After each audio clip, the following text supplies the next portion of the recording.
Hey YouTube, Sandy Frank here. Excuse me. Today we're gonna have another episode of Friday Follow Up from our Hobby Talk episode. On Tuesdays we always have a Hobby Talk episode, and then we take the viewer comments, and then we do a Friday Follow Up to talk about what the viewers commented on. So this week we were talking about Topps and their digital NFT blockchain cards that they rolled out this week, or it was last week actually. The Inception. I tried to get one of the cheap packs, just was not able to get into their system, and by the time next time I checked, it was already sold out, so I didn't get any. I wanted to just get one just to see what it was like, but it wasn't a very smooth experience. I think there's a lot of glitches, and Topps Twitter was really blowing up. But anyway, let's have Mr. Robart start us off. Friday follow-up from Hobby Talk Tuesday episode 34, thoughts on the Topps digital NFT blockchain card rollout. Okay, so here's our first comment. Rangers Baseball writes, great topic Sandy Frank. If everything starts going NFT digital, do you think PSA and other grading companies still stay in business, and how much do you think physical cards will go up in price? Thank you for the question there, Rangers Baseball, and thank you for watching the videos and commenting all the time. I really appreciate it, the support. I actually think PSA is still going to get plenty of business. I think card collecting, there'll probably be more people grading cards if they do go to all digital stuff, which I don't think will happen, but it could.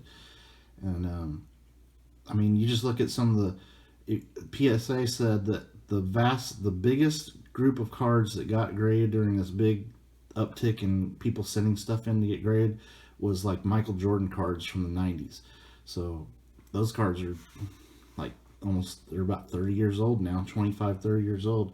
So there's always going to be people wanting to grade cards, and they're definitely not anywhere close to going out of business.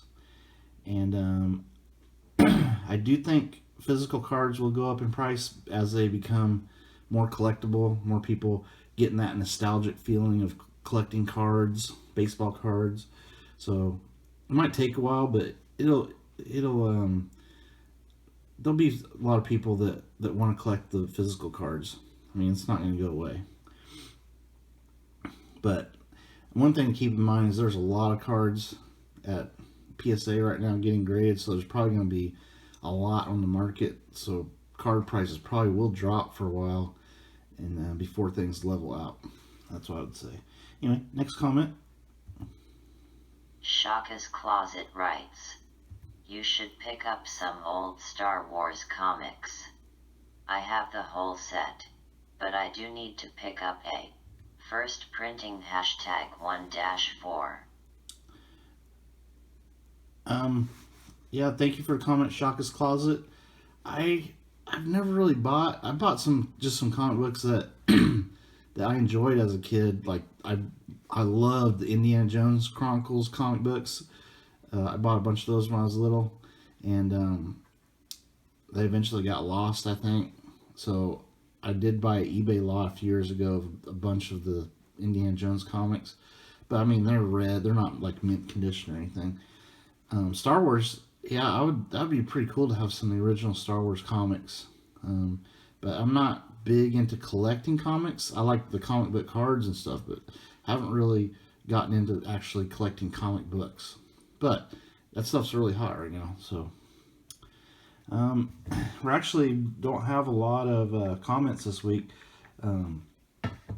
So I don't want to make this a real long episode when we didn't have a lot of comments. So I think that we should give Mr. Robart, he's been very good lately, we should give him a chance to say something. You got anything to say, Mr. Robart? Hey Sandy Frank, since there weren't many comments, how about a nice tribute to the great Norm Macdonald?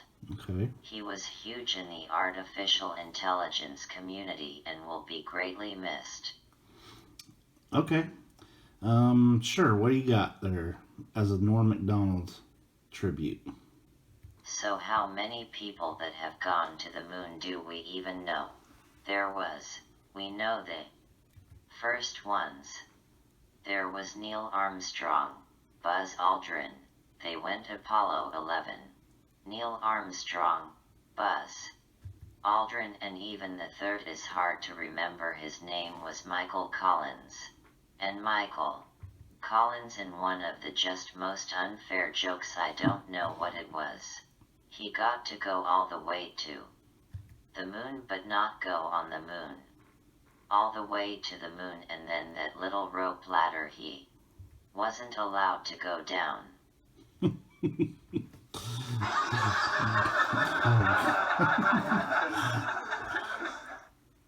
He had to stay in the lunar capsule, while Buzz Aldrin and Neil Armstrong went on the moon. And Michael Collins just looking out the window going, are those mother effers golfing?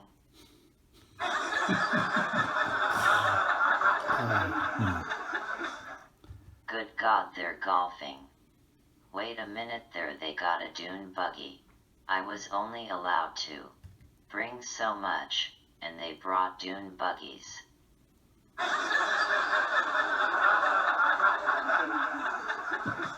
This is, I have to keep up a good face, I guess. And then Buzz and Neil, I'm sure they were good guys. They didn't want to hurt Michael Collins, so they probably went back, to the lunar capsule. And Michael Collins was like, what did you think, guys? What was the moon like? What was it like? And they were like, meh.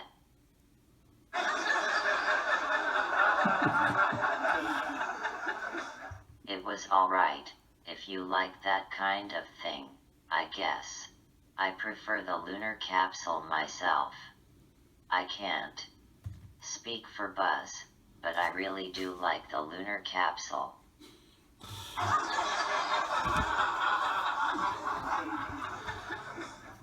All right. Thank you. You have been a wonderful audience, and have a good, safe weekend. Robart out. All right. I agree. Everybody have a awesome weekend, a safe weekend. Everybody stay safe. Don't get COVID.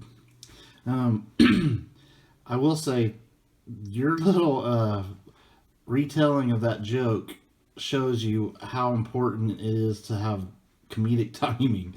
Like, that was Norm Macdonald, man. He had comedic timing. His delivery was so great.